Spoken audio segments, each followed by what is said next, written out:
Hey there, it's Evil Aniki, and today I've got a little news drama video for you all about the local SoCal anime event scene. There's been a lot of drama on Instagram, and I love drama, you guys love drama, so I wanted to go over this. I've also been to a few of these events that are causing some drama, and it's not like it's not attendees at the events that are causing drama, it's not the guests or the vendors, it's the actual events themselves having beef with each other, which is so wild to me. I don't think I've seen this before. Like I know I've heard like stories of this happening in other states, like in Texas, but this is my first time like experiencing it firsthand with people like I've met and stuff. So the first post that started all of this drama off was from Rose City Anifest. They just recently had an event in LA, which is called H Night at the Ramada, which was an 18 plus anime event, and they had J18, Cosplay Deviants, and Jast there.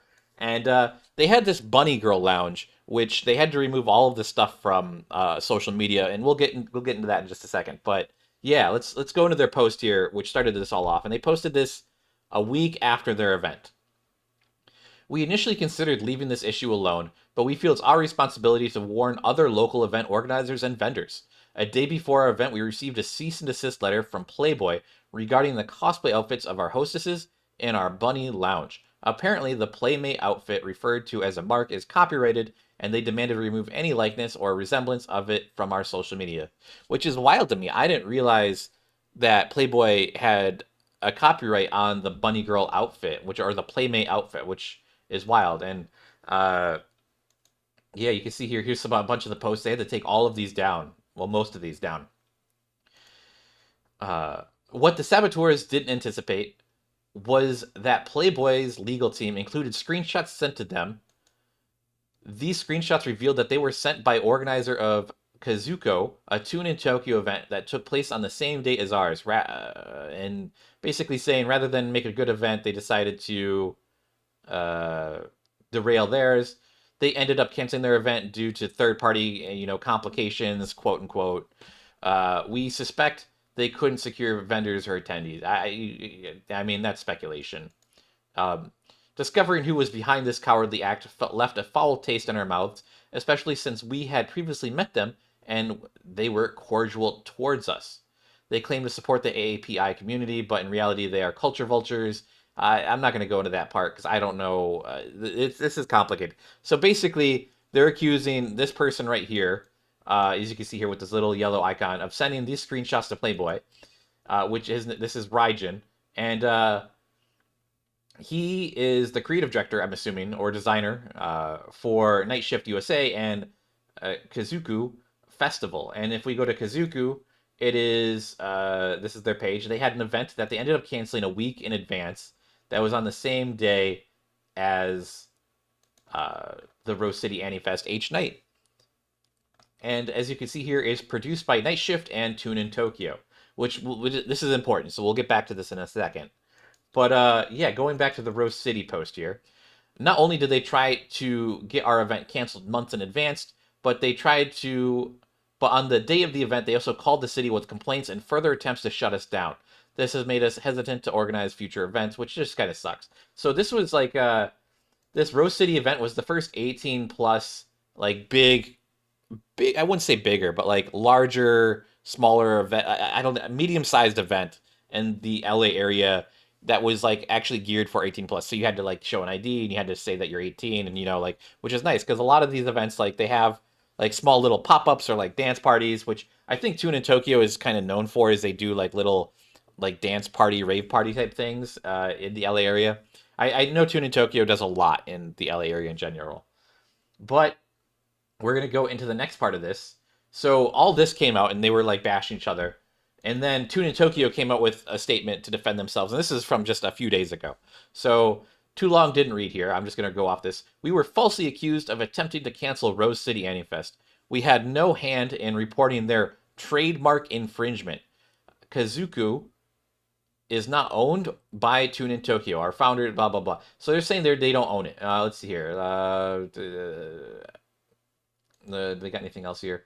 Oh my god. They've got a lot of statements here. Kazuku is entirely a separate organization and entity, distinct from Tune in Tokyo. Raijin is the sole owner of the business. Kazuku Festival is an event produced by Kazuku. Uh, Tune in Tokyo and our staff are co-producers of the event. We provide talent, entertainment, consulting, stage management, blah blah blah blah. I don't care. Um, I was notified. Okay, let's see here. The event was canceled by the venue. We are unaware of what. Okay, and then we are unaware of the reasons of what was contained in the cease and desist, but we were contacted on March 29th by the venue owner that all events at their location would not be able to move forward. So the venue for Kazuko's May 11th event was canceled by March 28th. So they had like a while before they knew that it was canceled, and that's kind of wild. Uh, they can't. The event was canceled. They claim that Tune in Tokyo. Okay, blah blah blah. Basically, they're saying that. Okay, here we go. Tune in Tokyo's founders Greg and Martin came together to create a space for inclusive of Asian entertainment and foster community growth. In 2017, Martin retired from the collective, leaving Greg to continue our mission. Sadly, in 2022, Greg unexpectedly passed away, leaving our collective without a leadership and our booked events in jeopardy. Blah blah blah. So basically, they're saying that the two original founders were probably Asian, and one of them left, and the other one passed away. And so now the person who runs Tune in Tokyo is not Asian, but is claiming that they support the AAPI community, which is kind of weird. I don't really understand. Our mission remains the same: create spaces inclusive of Asian music and entertainment, new and old, produce fun and engaging events and activities, and highlighting different cultures and communities. Blah blah blah. Our founders and members. Okay, blah. I don't care. So this is what they said, and then I don't think they also locked their comments, so you can't respond to this. And I don't think there's anything like, I mean, clearly, if Kazuku is saying that they're produced by Tune in Tokyo, there's some level of ownership of Tune in Tokyo over Kazuko, whether they like it or not. And I think they really have to accept that fact, which is my opinion. Which is why, I mean, it's wild to say, like, if they have this in their bio and they're just not like, they're just saying, oh, we don't have any part of it. So it's all, but then why do they have it in their bio? Don't let them put it in their bio. If, I mean, you can't control other people, but you can tell them, like, if you work with them, tell them you can't have it in their bio. It's just weird. But after all this, so this statement from Tune in Tokyo was from 2 days ago. And now just yesterday, another event that I went to, which is the Weeb Fest event, which I did a video on this. This was an event that happened, and I believe it was in February, and it was at a mall in the Orange County area. I think it's the Westminster Mall. And so here they're coming out and they're just straight up attacking the Rose City Annie Fest, which is so weird. This is such a weird time to be doing this. Like clearly the beef was between Rose City and Tune in Tokyo, and now someone else is trying to railroad this and get into like talk more trash about Rose City, which is pretty weird in general. But we'll read their their stuff here now. So back in February, Rose City Annie Fest came to our show to get footage that would help bolster their page while under the guise of working with us. I have at no point have talked to or do not want to associate with Rose City Annie Fest. There's some grammar issues here. I think this person was very sleepy when he wrote this. At the time of the show, I had been running the show. I'd been running it solo at the time, as Tram was out of the country on vacation, as she normally handles our VAs, but still made the effort to call in every chance she. So I'm assuming this person normally has like a second in command, and they were out of the country, but they were still sort of managing things. Well, it's kind of weird. Kind of weird. Rose City came to the show. It's a free show. All are welcome to attend. Never at any point did we ever talk or even chat about what it's like running these. Okay, I don't know why that matters. The majority of the time they spent it near the stage area. These things happen and I can overlook it, but what I can't forgive is telling others you are representing me, even towards the guests we invited. The incident happened towards the tail end of the show where we were planning on ending it with the cosplay contest, and the voice actors are set up to leave. At that moment, all the cameramen and Rose City team disappeared from the stage area to get the voice actors to do interviews under the guise that they are representing Weebfest. We were unable to stop it at least 2 interviews in. We were able to stop it at least 2 interviews in and requested any footage taken from the show be sent to us for review. At this time, since February, we've only gotten pics from one photographer and the interview directly from Rose City Anifest. Upon reviewing the interview, basic questions of who they are and what characters they enjoy and how they like the event. Not at one time Weebfest mentioned during the conversation recorded. Not even a shout out. I don't know why that would really matter. We're not against people making content. We're against manipulation for personal gains, requesting something from the voice actors they did not sign up for under our own contract, promoting it as if you are with me when I do not want to claim you. Most importantly, taking advantage of things others have paid for and waiting to do a meeting their and waiting to do meeting their favorite voice. So basically, people can pay to meet voice actors, and I guess some people were still waiting while they were trying to get these interviews. This is something we have worked on and communicated with their agents and multiple talent agencies with. Okay, if Rose City Anifest are willing to do this while I'm running a show, I will not be surprised that they're willing to take advantage of anything or anyone if it benefits them. And then Rose City actually commented this because Weebfest did not lock their comments. Hello, everyone. Give us a few days to compile the screenshots, phone conversations with one of the main organizers, and also a statement from the talent agents to clear our names. Thank you. Uh, and then there's a lot of people just coming out here with different things here. So DJ Dies Anime just found out about this post. So this is weird. So basically, Rose City was at this event. I saw them there. There was a lot of local anime people at the Weeb Fest event. And at the end of the event, they requested some of the voice actors to do interviews. And I guess that's the issue, is that it sort of came off as like they were with the venue and they're not. But the thing is that Rose City Anyfest and Weebfest events shared the same camera people in the video and photo team, which is pretty common for the local scene here. A lot of the people are shared because they're just contractors. They're just freelancers. So a lot of the videographers and photographers are shared between events, and it makes sense that like they're working together and in that sense. But it actually came out that some of these photographers and videographers are in fact complaining that Weebfest has not yet even paid them or like reimbursed them, and like they were given like a very these are false accusations. So this person here, Raphael, these are false accusations. I was hired by Tram to cover the event and wasn't given any food or water and had to wait and practically beg for some. And then they only gave me $20 for bare minimum services. I was also promised gas compensation, and they said they will provide it after they check their expenses, and didn't follow up with me. I told them to go through another person to get my footage, but they didn't send them a message. So basically, the person who was in charge of the media team did not reach. They're just not doing their job here to get the footage, and it's just kind of weird. This person here is talking about how Rose City, the events have just been kind of like meh in general. I will say Rose City's had some bad luck. Their first event was during the tsunami. Not tsunami? No. Hurricane. I don't know why I said tsunami. We never had a tsunami. It was during the hurricane, the weird hurricane that hit the SoCal area. I went to it. I did a video on it. It was, it was unfortunate. They had a lot of outdoor activities planned, and I really liked that venue. I really wish they'd go back there and do an event there, because that was such a cool place. But again, they got rained out, and the weather just didn't cooperate with them. But then I went to their next event, which was a Christmas event, and that one was great. And then this recent event I went to, and that one was an 18 plus event, and it had less people. There was also a big Genshin Impact event at the same time. So, that really drove people over to that. But I mean, I don't think 18 plus and Genshin Impact audiences really overlap that much, if you get what I mean.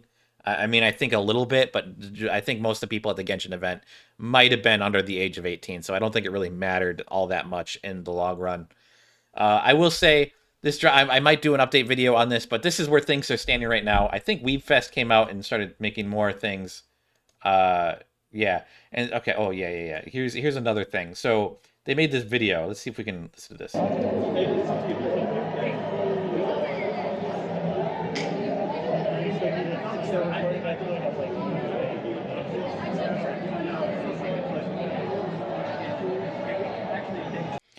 So Weebfest is saying that basically the Rose City Anyfest people, like once they got caught with their interviews, they were like, oh, you know, I guess they told their photographers to lie or something, or I don't know. And and basically they're saying here is that like the Anyfest people said some stuff on the stream. I don't know. You can't hear anything in this video. I mean, I just played it. It's so loud. So before I end the video, guys, I want to give you just a quick rundown just to make it simple for you guys to understand all this drama. Because now I'm just going to summarize everything because I feel like it's a very messy situation. Also, I might be doing a part 2 to this video. It does seem like the Rose City Anifest team could possibly release more, screenshots or emails about the situation and about their saboteurs who are trying to get their event canceled. But we'll have to see what time tells. So let's go back to the beginning. So H Night is the event by Rose City Anyfest, and they had this event with Bunny Girls. And they got a cease and desist from Playboy saying, hey, we have Bunny Girls copyrighted. You can't have them. So please remove all media related to the Bunny Girls. And I'm almost shocked that they didn't even shut down the Bunny Girl Lounge. I think they had to cancel calling it a Bunny Girl Lounge, and they just had bunnies there, but they weren't like straight out like using the advertisements at the event because there was a lack of definitely lack of graphics at the event itself. I don't think they called it a Bunny Girl Lounge anywhere, and they just called it a lounge area after that point. And so they had to remove all of these posts before the day before their event, or else they could have gotten in trouble because of the cease and desist. But the cease and desist had screenshots that were from the event organizer of Kazoku. I think that's how you say it. And so basically, it's uh, showing that they sent Playboy these screenshots, basically snitching on Rose City Anyfest for having bunny girls.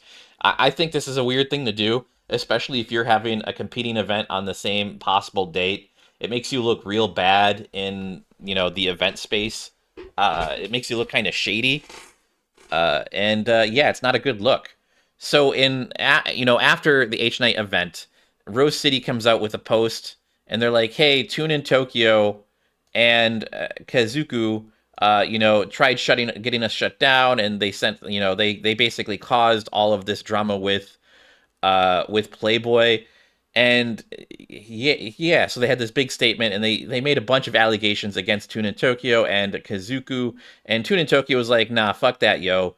Kazuku did all of that on their own. We have no part in that. And also, it's your fault you got copyright infringed because of your own stupid mistakes. And, to their point, that is true. Like, I I don't think anyone would have expected that Bunny Girls were copyrighted, but also that's kind of a lousy thing to do. And I think they should have focused more on separating themselves from Kazuku, because it really does make them look kind of bad, in my opinion, especially since Kazuku straight up lists them as a producer on their Instagram.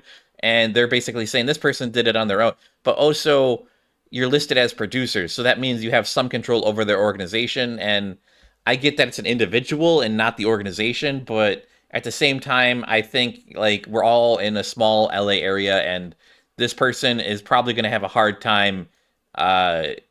I would imagine getting events going on in the future because this is just a bad look. Like no one's going to want to work with someone who's like going out of their way to get other events shut down because they're competing. Like it should just be two different markets. Like, and this is far enough away that it shouldn't matter. Like it's just kind of ridiculous.